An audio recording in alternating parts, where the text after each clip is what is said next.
Welcome back to The Relatable Black Girl, where I'm your host, Simone. And in this episode, I want to talk about a lifelong romance with the person you have to spend the rest of your life with, yourself.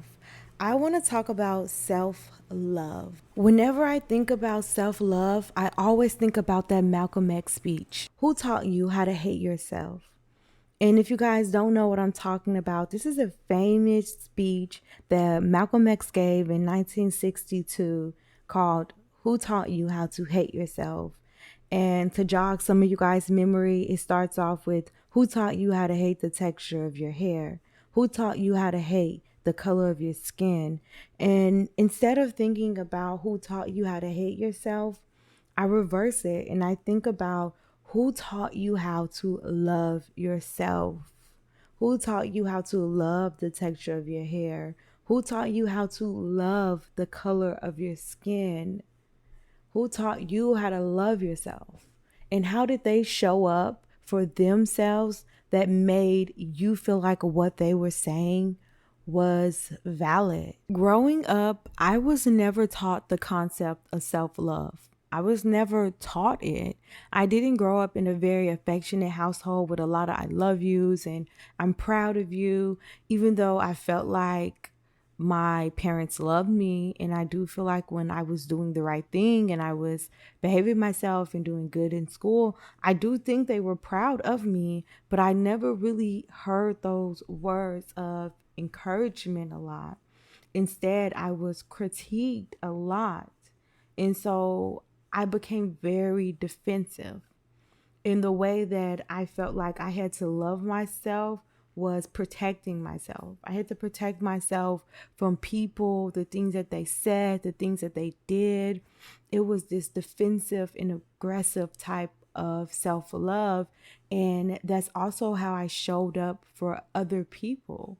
Like the people I loved and cared about, it was like I would give anything for the person I love and care about. I'll do anything, I'll give anything. I'm so protective, I'm so defensive. And then also, when it came down to certain people, I would be mean on purpose and push them away because I looked at it as like, hey, I'm trying to protect you from me or maybe being associated with me and you feeling like, oh, you have to step up and defend me against other people. Like, hey, like I can fight my own battles type of vibe. And I think a lot of that stemmed from me always being told what I'm doing wrong, but never really getting praise for the things that I was doing right. And I started to realize how much I was letting other people's opinions affect how I felt about myself and how I viewed myself. And I've never really been one to be like a follower and just follow the crowd. I've always been my own person and like do my own little thing. But I really did start to realize how much other people were saying it was taking a toll on me. And it was actually really hurting me and hurting my feelings.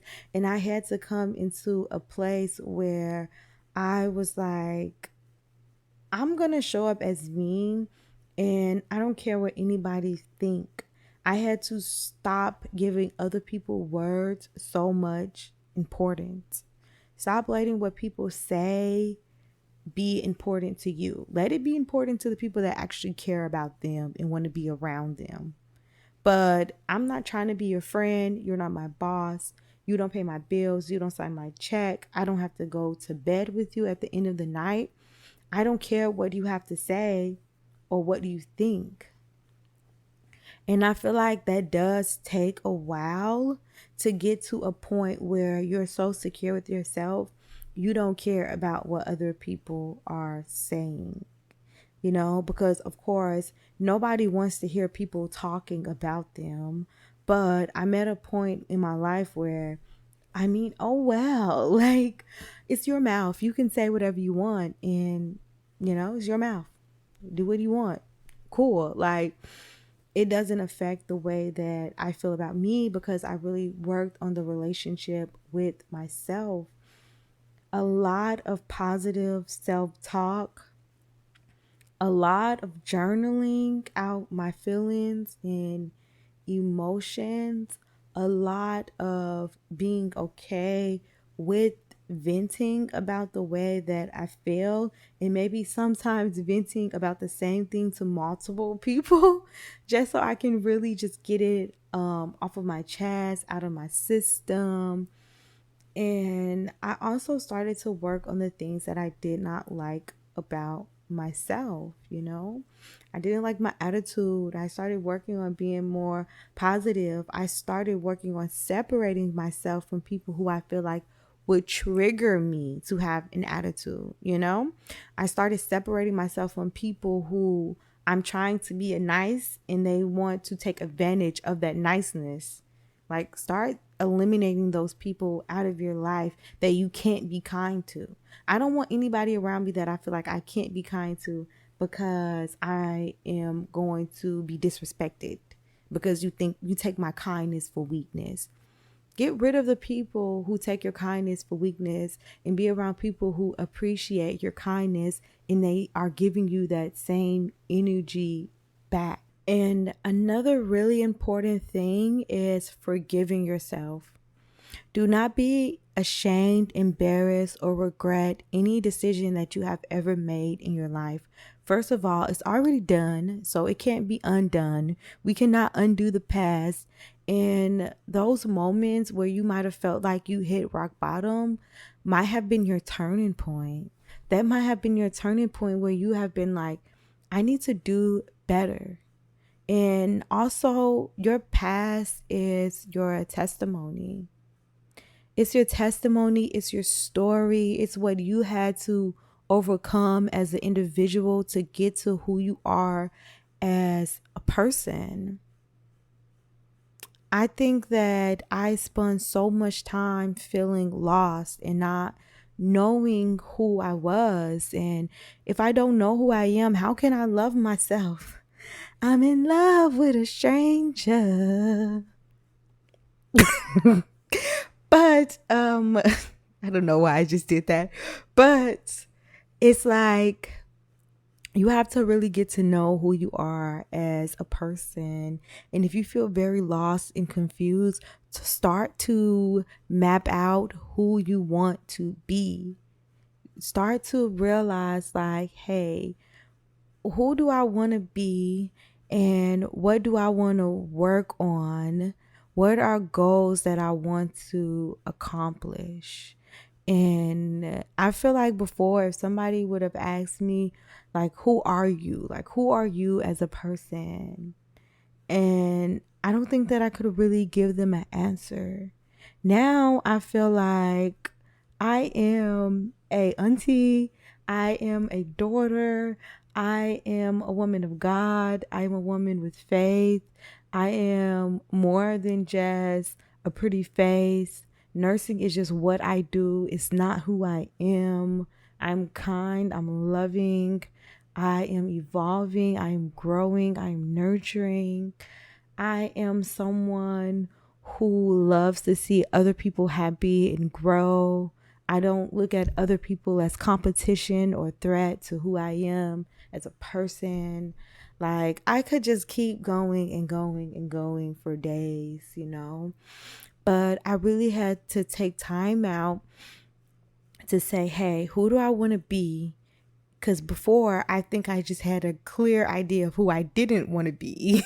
I'd be like, I know I don't want to be this. But now I'm starting to feel more confident in who I am as a person. And like, I want to take more risks as far as like financial risks. And I want to start a business. And I'm really serious about it, you know. I want to get a mentor to help me with it. That's another thing. Sometimes you need to reach out to other people. I am seeing a therapist and I want to do an episode where I talk about my experience with therapy. But sometimes you really do need to team up with someone else, whether it's a therapist or you get a life coach or a mentor. Like, it's so important to have someone in your space and rooting for you. I do feel like I am my biggest support system. I really do, but I cannot do it alone. I cannot do it alone. I need my mom. I need my sisters. I need my friends. I need my therapist, okay? I need my mentor too. I need her, okay? She be sending me these emails and they just make me so happy. She's always so positive. I need that, okay? I need other people supporting me and loving me and being kind to me, and it's important. It's important to have a support system outside of just you. Okay. I love myself in such a gentle, caring, and kind way. Even when I have to correct myself, I'm like, that's embarrassing, girl. But it's okay. Don't regret it. It's okay. But that was embarrassing. Don't do it again. And I literally will laugh about things. Like, I'll laugh about little mistakes that I've made or said. When I think about it later, I'll be like, oh, that was so silly. It's okay, though. It's not the end of the world. And I'm not beating myself up as much. I'm not as defensive. Like, if someone says something I don't like, I'm going to speak up. But I'm not about to argue and fight with people like, hey, you have your opinion and I got mine. And it is what it is. I'm not going to lose any sleep over it at night. That's fine. So it's so much more gentle in the way that I love other people. It's more gentle. It's not of I have to protect these people. I know that they are okay and that they are fine, and I do not have to protect them, because just like those people and situations and things are not a threat to me, it is also not a threat to them. And when someone comes to me and they're upset about something, they're mad about something, I let them know, like, hey, they're irrelevant. She's irrelevant, you know? I'm happy you stood up for yourself. You said what you had to say, but start separating yourself. And if it's a work situation, uh-uh. Go get the charge nurse, get the manager, get whoever you need to get, and let them know, like, hey, I don't have a problem with this person. They have a problem with me, and she's making me uncomfortable. Okay, let them know this is starting to feel like harassment. Use those words, as people like to say, those buzzwords. Use those buzzwords that is going to make people know that you are serious about what you're saying, and let them back up off you. But they're not a threat to you. They're not a threat to you, your livelihood, or who you are. Money is abundant. They are never going to stop printing out money. Money will always be there when you need it. You will be fine, okay? And I think I just started to just grow and evolve as a person and really just change my mindset in the way that I view the world. There's so much craziness and nonsense going on in the world, but guess what? I don't have to participate in it. I don't have to participate in anything that I don't want to. I don't have to go to the club. I don't have to go to the bar. I don't have to be on dating apps. I do not have to sleep around with guys. I don't have to do anything but what makes me feel happy, what makes me feel secure, what makes me feel safe, and what I'm comfortable with.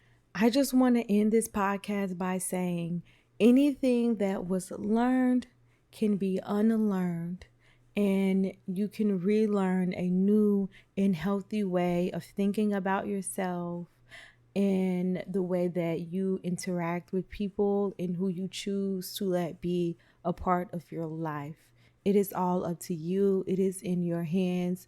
Start making those choices to just give yourself a better quality of life and surround yourself with love and support, and make sure that you love who you are at the end of the day. I'm Simone. This is the Relatable Black Girl, and I will see you guys next time.